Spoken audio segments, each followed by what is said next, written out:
नमस्ते। हमेशा खुश रहो बिटिया। आयुर्वेद फैकल्टी, अष्टांग हृदय, सेशन 2, ज्योति विद्यापीठ women's university Jaipur, doctor Sushil Kumar Sharma. अष्टांग हृदय में मौलिक सिद्धांत के तहत तंत्र युक्तियों का वर्णन किया गया है। तंत्र युक्ति के बारे में बताने जा रहा हूँ। 16वीं तंत्र युक्ति है एकांत। एकांत के बारे में बताने जा रहा हूँ। अभी एकांत किसे कहते हैं?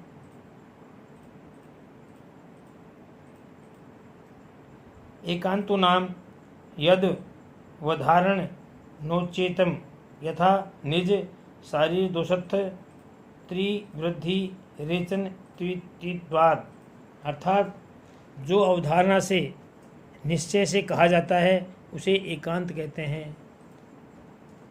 उदाहरण, निज शरीर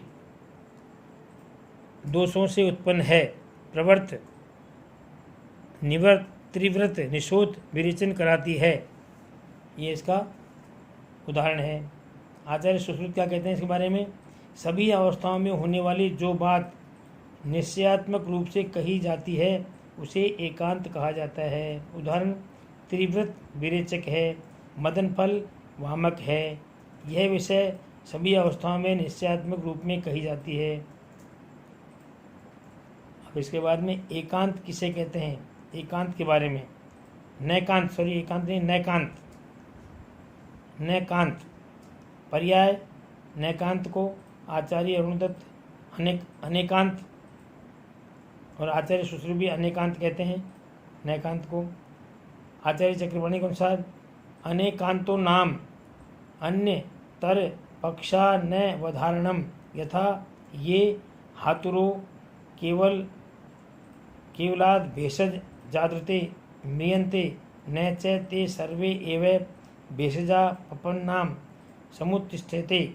अर्थात एक विषय पर एक पक्ष के बाद जब दूसरा पक्ष उसी विषय के बारे में प्रस्तुत किया जाता है तो उसे अनेकांत कहते हैं। न एकांत बराबर एकांत का विपरीत।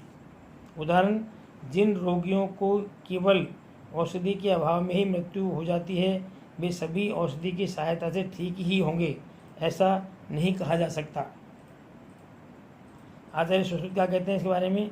किसी स्थान पर एक तरह की यथा अन्य स्थान पर दूसरी तरह की बात कहना अनेकांत है।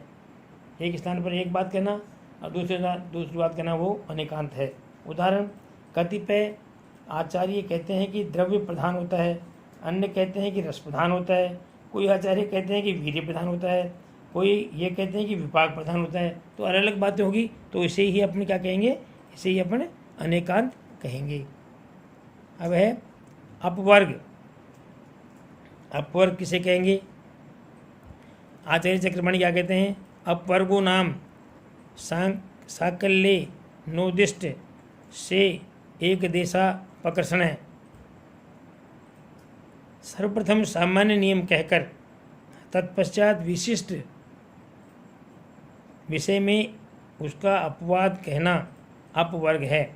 उदाहरण, परिवेशित अर्थात बासी अन्न को नहीं खाना चाहिए।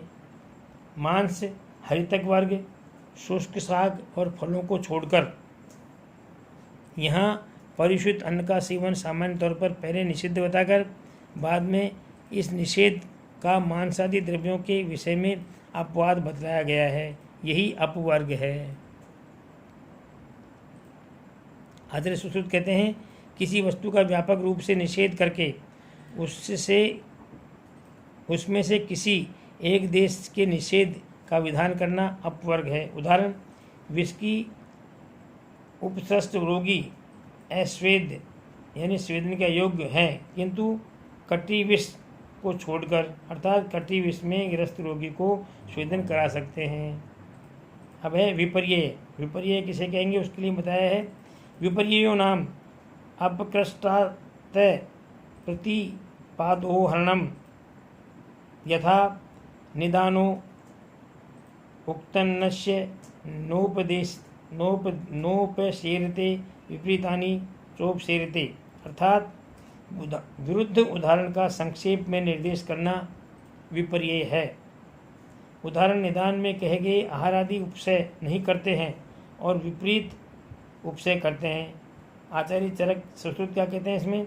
जो कहा जाए उसके प्रतिलोम या विपरीत जब कहा जाना विपर्यय है।